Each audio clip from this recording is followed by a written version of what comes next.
Hi guys, so in today's video I'm going to be talking about how to harvest holly leaf trees. I'm kind of losing my voice a bit and I'm in front of an Applebee's just stealing some of the berries off their tree. So in this first part I'm going to show you. You're just going to pick them, keep them with you. I'm probably going to pick a bunch because I'm going to give some online. And then after I get home, you guys will see the rest. Alrighty, so welcome back. So in this video, we got the holly trees we collected.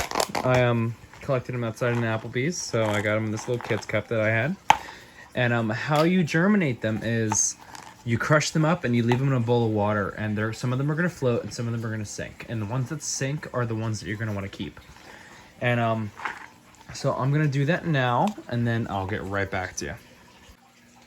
And we're back. So what happened was I pinched them with my fingers, because you're supposed to crush them before you put them in the water, and they immediately just kind of like popped. Like, I can't really even explain it. Kind of like the same way if you were to squeeze a grape and it would just kind of like pop. They had the same consistency, and some of them when they fell in the water did indeed float, but some of them floated and then sank. So I'm just going to germinate all the ones that are on the bottom of the bowl here.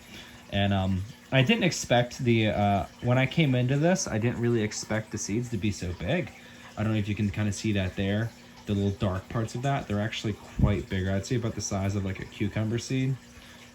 And yeah, I was kind of expecting them to be like super small, like you would see with like kale or spinach, like those really small seeds, but they weren't. And in case you didn't know, this is the American holly tree, and these berries that usually come around in December and late November and the beginning of like winter and fall are poisonous. They are poisonous to dogs, they are poisonous to humans, they're poisonous to everything except for the birds that eat them. And I'm not too knowledgeable on what else eats these, but I do know your dog, your cat, your kid, and you cannot eat these, so keep that in mind. Yeah, so the next process when it comes to germinating holly trees is the warm stratification process.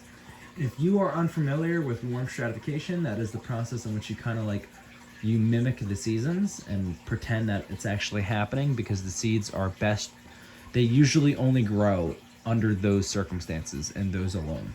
So if you just try to plant these right now, you're probably not going to get anything. But if you leave them outside, maybe, or if you keep them inside somewhere where it's really nice, like 70 degrees between like 90 degrees, keep them in like a really moist bag with sterile moss so it doesn't grow mold or fungi or whatnot.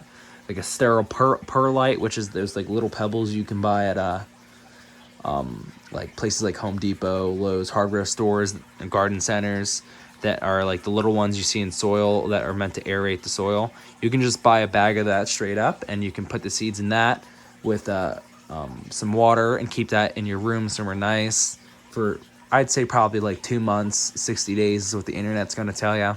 So once you have that warm stratification down, where you keep them in like a moist substrate that's warm, then you're going to want to do a cold stratification, and that's to mimic the winter.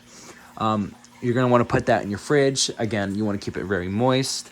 Check on it like once a week, and once that happens, 60 days, I think you're good to try to germinate. If you don't know how to germinate things, I recommend you probably watch a different gardening video. Maybe I'll do one sometime. Put them in a small little pot, keep them warm, and hope for the best. But yeah, the whole cold stratification and the warm stratification can be a little tricky, because a lot of people don't want to be patient when it comes to these kind of things, and that's where nature's patience really does the trick. Yeah, so if you can handle that and get the stratification down, which is exactly what I'm going to try to do with these, and maybe I'll do an update if they grow, and then we'll go forward from there. So yeah, if you like this video, please leave a like, subscribe, tell your aunt, tell your sister, tell your science teacher, your uncle, your neighbor's third cousin, whoever can reach this video. I need the love, I appreciate the love, and I hope to hear from you guys soon. I should have included this in the main video, but once you crush them up a little more, there's like 4 or 5 of them per seed. Maybe I'm wrong, I don't know, but they're very chunky and there's plentiful.